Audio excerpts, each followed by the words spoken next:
नमस्कार साथियों, मैं नीरज पाटिल। आज बात करेंगे दिल्ली विश्वविद्यालय में हुए चुनाव के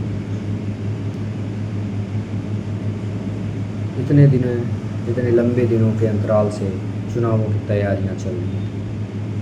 NSUI, ABVP, आयशा, तमाम छात्र संगठन ज़ोरों से इस चुनाव अभियान में लगे।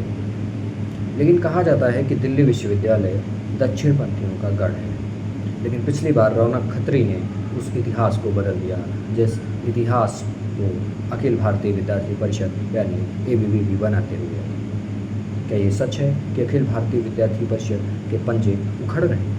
लेकिन यदि ऐसा नहीं है तो इस चुनाव में ये साफ साफ नजर आने लगता है कि अखिल भारतीय विद्यार्थी परिषद ने दिल्ली विश्वविद्यालय में अपने पंजे जमा रखे हैं।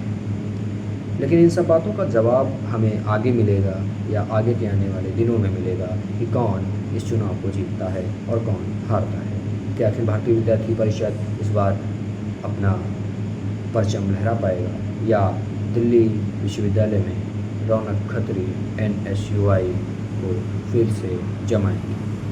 ये सवाल आपके और मेरे दोनों के दिमागों में कुरुदते रहेंगे जब तक इस चुनाव का परिणाम नहीं आ जाता। लेकिन छात्र राजनीति की बात आज मैं क्यों आपसे कर रहा हूँ? ये मेरा पहला वीडियो है, जहाँ तक मुझे याद है कि ये सार्वजनिक रूप से आपके सामने मेरा पहला वीडियो है। लेकिन ये वीडियो क्यों है? क्योंकि एक छात्र इस राजनीति के ऊपर क्यों बात कर रहा है? क्या छात्र राजनीति के ऊपर बात करना उचित है?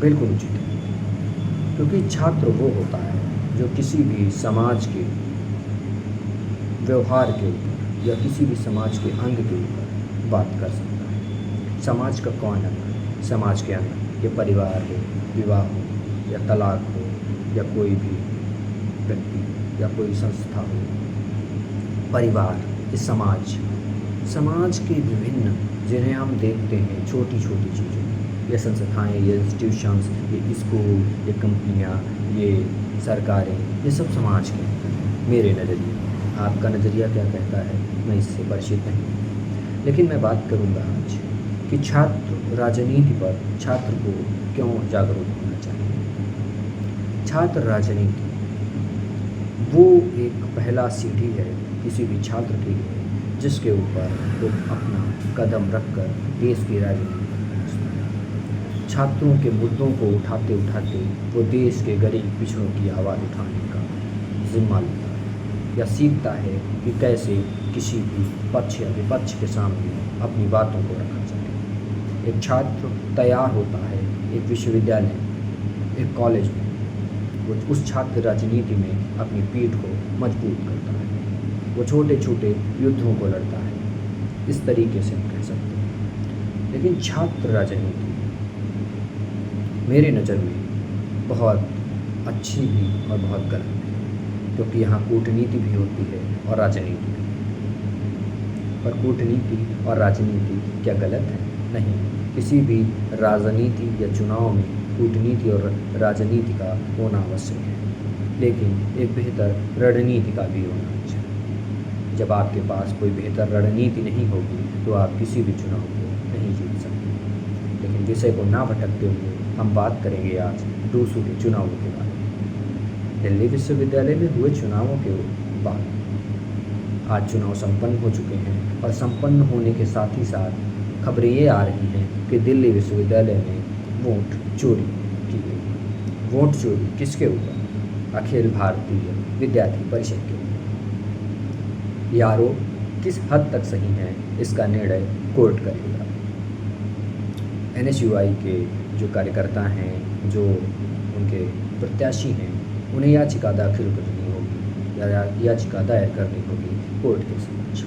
कोर्ट इस बात पे, इस मुद्दे पे अपनी राय क्या देता है या निर्णय क्या होता है, वो तो हम आगे जानेंगे। लेकिन सोचना ये है कि दिल्ली विश्वविद्यालय में यदि वोट चोरी हुई है, क्या देश में इस चुनावों की या राजनीति का स्तर इतना गंदा हो चुका है या इतना गिर चुका है कि वोट चोरी की जाएगी? ये किस हद तक सही है कि वोट चोरी सच की गई? रौनक खत्री ने जो आरोप लगाए हैं वो किस हद तक सही हैं, इसका निर्णय कोर्ट करेगा।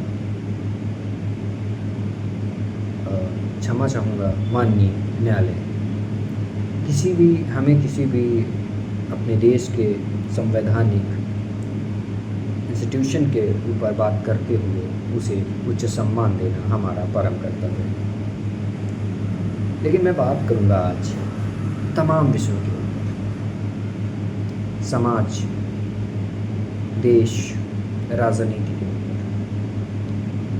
बात करने का अवसर बहुत कम ही मिलता है, लेकिन मैं चाहता हूँ इन विषयों पे बात करें।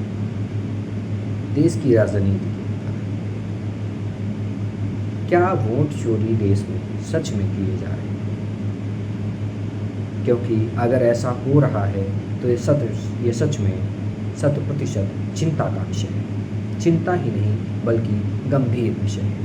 यदि वोट चोरी हमारे साथ हो रही है